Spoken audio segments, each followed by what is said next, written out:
Assalamualaikum warahmatullahi wabarakatuh. Nama saya Siti Noshafina Safi binti Jamaluddin. Nombor matrik saya B0118100106. Saya akan membentangkan mengenai pengenalan. Apakah maksud makanan halal? Makanan yang dibolehkan makan oleh undang-undang Islam yang tidak meragukan. Halal thayyiban pula bermaksud makanan yang halal dan bersifat baik ataupun elok, di mana makanan ini bukan sahaja dibenarkan oleh undang-undang Islam, malah menyihatkan tubuh badan. Makanan yang disarankan oleh Rasulullah SAW. Makanan ini tidak mengenai haiwan yang diharamkan dan haiwan yang tidak sembelih mengikut hukum dan syarak yang telah ditetapkan oleh undang-undang. Makanan yang tidak mengenai bahan yang dianggap suci, makanan yang disediakan, dihilangkan atau diproses di mana perkakasnya hendaklah dalam keadaan bersih dari kekotoran seperti yang ditakdirkan oleh undang-undang Islam. Seterusnya, apakah itu JAKIM?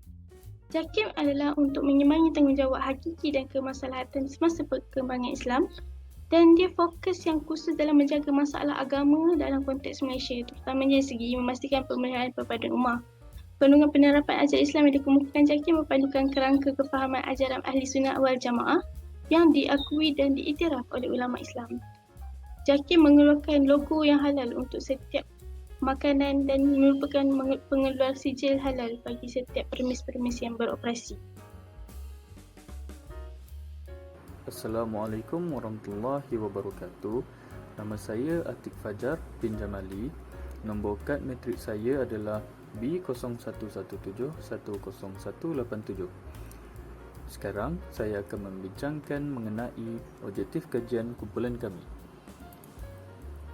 Yang pertama, kita kena mengenal pasti apakah maksud objektif kajian. Yang pertama, objektif kajian adalah matlamat khusus sesuatu kajian dijalankan yang mengandungi lebih daripada satu tujuan.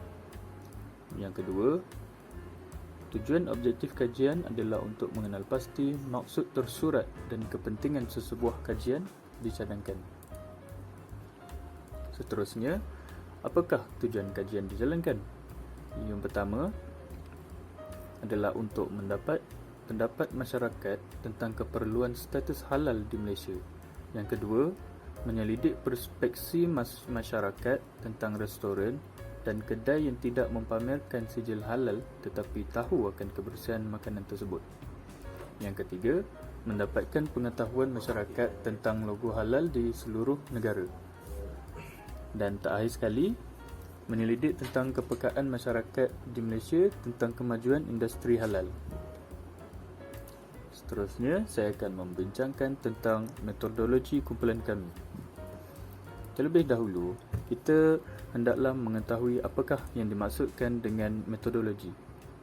Maksudnya, yang pertama adalah cara, kaedah dan pendekatan yang digunakan untuk mencapai objektif dan matlamat kajian. Yang kedua adalah untuk menjadikan kajian dijalankan lebih bersistematik dan perjalanan kajian lebih terarah dalam mencapai objektif.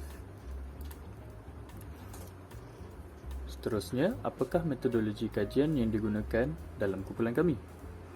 Kami menggunakan 3 kaedah, iaitu yang pertama, menggunakan borang kaji selidik atas talian iaitu Google Form. Yang kedua, mengkaji mengenai penulisan-penulisan tentang industri halal di Malaysia. Dan akhir sekali adalah menyelidik jurnal dan artikel terdahulu untuk mengetahui mengenai kajian yang pernah dijalankan sebelum ini oleh orang lain. Jadi itu saja dari saya. Terima kasih. Assalamualaikum warahmatullahi wabarakatuh dan selamat sejahtera. Nama saya Muhammad Haris Haziq bin Muhammad Suhairi daripada 3 BMFG. Saya akan membentangkan tentang dapatan kajian untuk assignment ini. Sebelum kita teruskan lagi, semua data-data untuk dapatan kajian ini telah dikumpul menggunakan kaedah Google Form. Di sini kita dapat lihat seramai 149 responden telah menjawab Google Form kami. Seterusnya, kita dapat melihat data di mana kita telah bertanya kepada responden kami, wajibkah sebuah premis makanan mempamerkan sijil halal mereka? Dan di sini kita dapat melihat seramai 84.6% setuju bahawa satu premis makanan itu perlu menunjukkan sijil halal mereka. Seterusnya, di sini kami telah memberi satu senario kepada responden kami di mana status halal sesebuah produk itu tidak diketahui. Hanya dengan menggunakan cara membaca bahan produk itu, adakah mereka akan membeli produk tersebut. Daripada cartapai yang ada di sini, kita dapat lihat seramai 71.1% tidak akan membeli produk itu jikalau mereka tidak tahu status halal produk itu. Manakala 21.5% akan tetap beli walaupun mereka tidak tahu produk itu halal ataupun tidak. Seterusnya, kami telah bertanya kepada responden kami tentang pengetahuan mereka mengenai makanan halal di Malaysia. Daripada carta ini kita dapat lihat ramai 78 orang ataupun 52.3% tahu berkenaan makanan halal di Malaysia. Seterusnya, kami telah bertanya kepada responden kami adakah mereka mengetahui tentang ciri-ciri makanan halal mengikut prinsip Islam, iaitu halalan thayyibah. Daripada 149 responden, seramai 91.9% tahu berkenaan ciri-ciri makanan halal mengikut prinsip Islam, manakala seramai 8.1% tidak tahu berkenaan ciri-ciri makanan halal menurut prinsip halalan thayyibah. Baiklah, itu sahaja untuk beberapa contoh data yang telah kami kumpul. Data sepenuhnya akan kami masukkan ke dalam full report nanti. Jadi itu saja daripada saya. Saya akan pass kepada presenter seterusnya. Sekian, terima kasih. Hai, saya Amir Aziz. Jadi part saya adalah untuk langkah dan cadangan yang saya dapat kemukakan, saya dapat kumpulkan daripada research yang saya buat. Yang pertama adalah JAKIM perlu memperluaskan pemeriksaan terhadap kilang pengeluar makanan bagi mengelakkan penipuan dalam aspek makanan halal.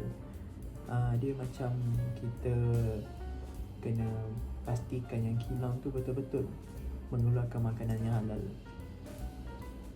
Sebab kalau tak, dia boleh menimbulkan keraguan terhadap masyarakat atau pengguna. Yang kedua, orang ramai perlu ambil tahu produk yang dibeli hendaklah bercop dan berstatus halal yang diiktirafkan oleh kerajaan. Kalau tidak diiktirafkan, mungkin sijil itu adalah palsu. Yang ketiga, majikan hendaklah bertanggungjawab dalam memastikan operasi pemprosesan ini berdaftar dengan pihak JAKIM. Yang ni lebih kurang macam nombor 1, di mana dia tak nak orang ramai pengguna tu ragu-ragu dengan produk yang dah dibeli. Yang keempat, sijil yang berdaftar hendaklah bercop dan ditanda tangan oleh pihak berkuasa. Setiap sijil yang daripada kementerian kena ada cop ataupun tanda tangan daripada orang atasan, menandakan sijil tu betul-betul diluluskan oleh kementerian. Yang kelima, kilang yang berdaftar serta tidak mempunyai masalah halal makanan akan menyatu padukan rakyat kerana rakyat tidak akan berfikir buruk kepada penjual. Maksudnya, kilang yang berdaftar, yang ada sijil, yang mengeluarkan makanan halal dan diiktiraf oleh kementerian takkan menimbulkan keraguan dekat pembeli. Jadi selamatlah untuk dijual. Seterusnya, orang ramai sentiasa memerhati produk yang dijual berdaftar dengan pihak berkuasa. Kalau tak berdaftar dengan pihak berkuasa, mungkin makanan tu tidak halal, kandungan bahan yang digunakan tu pun tidak halal. Sebab sebelum dia jual, dia tak pergi inspection, dia tak hantar inspection. So orang tak tahu, kementerian pun tak tahu benda tu verified, yang tak ada yang benda tu betul-betul halal ke tak. Yang terakhir ialah isu makanan halal dapat disatukan rakyat apabila pembeli dengan penjual menggunakan jalan yang betul. Maksud dia, penjual yang jual barang-barang elok, barang-barang yang halal tanpa keraguan. So orang ramai pun mesra untuk beli, dia tak ada rasa ragu-ragu. So benda ni boleh menimbulkan keharmonian terhadap masyarakat serta pengguna. Sekian saja daripada saya. Terima kasih. Salam sejahtera, saya Divagran. Nombor metrik saya ialah B0111171017. Hari ini saya akan membentangkan tentang bahagian kesimpulan. Oleh kerana JAKIM adalah satu-satunya badan utama yang dapat mengesahkan perakuan makanan halal, ada keperluan untuk meningkatkan amalan halal semasa dalam industri makanan. Pengendali makanan halal baru dan JAKIM memerlukan bimbingan berterusan. Walaupun sijil halal telah digantung atau dicabut, untuk pengendali yang tidak mematuhi standard halal, JAKIM boleh berfungsi sebagai saksi. Dari sudut nilai, pengeluar mempunyai peranan penting dalam mengembangkan konsep halal. Banyak pengeluar makanan enggan memohon sijil halal. Namun, mereka mendakwa bahawa proses pensijilan makanan halal tidaklah rumit.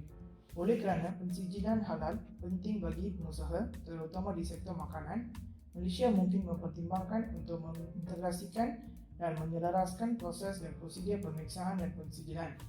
Untuk memenuhi keperluan halal, pengeluar makanan digalakkan untuk mengikuti piawai sesuai dengan tanda aras global seperti ISO 9000, Codex Alimentarius, QA, HACCP, GHP dan Prosedur Operasi Standard SOP.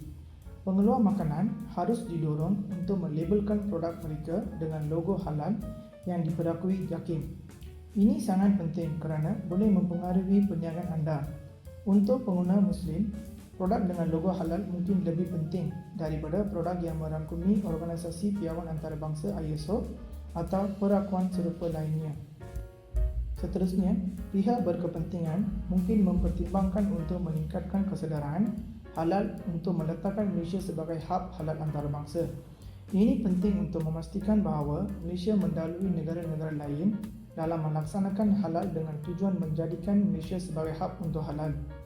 Kajian ini menjelaskan konsep dan situasi halal di Malaysia dan memberi tumpuan kepada masalah dan cabaran di Malaysia. Oleh itu, mereka dilihat hanya dari sudut pandangan negara tanpa dibandingkan dengan negara lain di rantau ini. Hari ini, dunia telah mengiktiraf produk dan perkhidmatan halal sebagai standard keselamatan dan jaminan kualiti baru. Ini menunjukkan bahawa produk halal mengandungi kebersihan dan kebersihan semasa memprosesan. Keselamatan dan jaminan kualiti menjamin kualiti dan kesihatan produk halal. Malaysia telah meningkatkan jalannya untuk memastikan bahawa kita adalah pemain utama dalam industri halal. Ini bermakna banyak negara akan melihat Malaysia sebagai pusat halal yang lengkap. Oleh itu, Malaysia bersedia menjadi pusat global untuk halal. Di sebaliknya masalah dan cabaran ini, pengeluar produk halal memainkan peranan penting dalam mencipta matlamat kerajaan. Prosedur yang betul akan menghilangkan masalah utama dan menangani cabaran menjadikan Malaysia sebagai pusat global untuk halal. Itu je daripada saya. Sekian, terima kasih.